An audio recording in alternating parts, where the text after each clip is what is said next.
Барлықтарыңызға қайырлы күн қыздар. Бүгін сіздермен бірге трайфл дайындайтын боламыз. Видеоны соңына дейін көруге кеңес беремін. Жасау жолы өте оңай.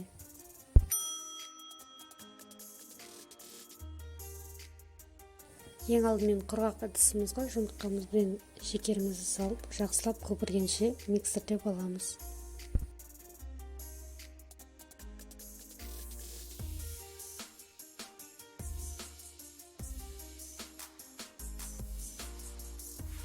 Оның үстіне сұйық майымызды, артынша сүтімізді салып, жақсылап миксерлеуді жалғастырамыз.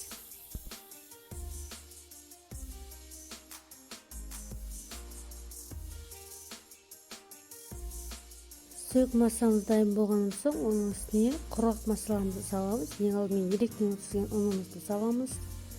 Оның үстіне какао, сода, разрыхитель және де ванилин салып, жақсылап араластырып аламыз.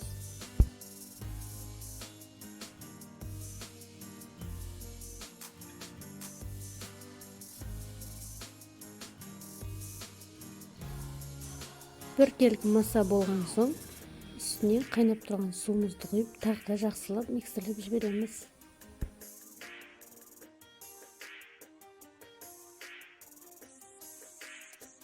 Дайын болған массамызды пергамент қағаз төселген листіміздің үстіне құйып, пешке пісіріп аламыз.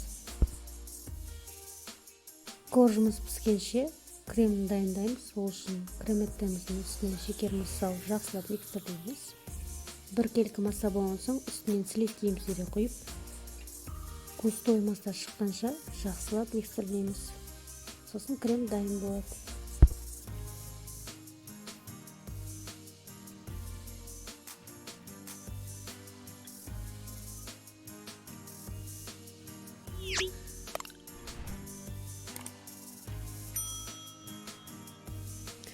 Корждарымыз пісіп шыққаннан кейін осылай қолымызбен ұсақтап аламыз.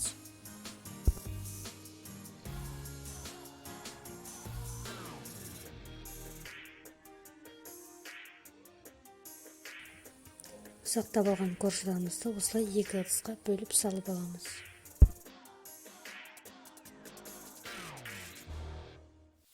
Корждарымызды екіге бөліп болғаннан соң, үстеріне осылай кремдерімізді бөліп жағып шығамыз.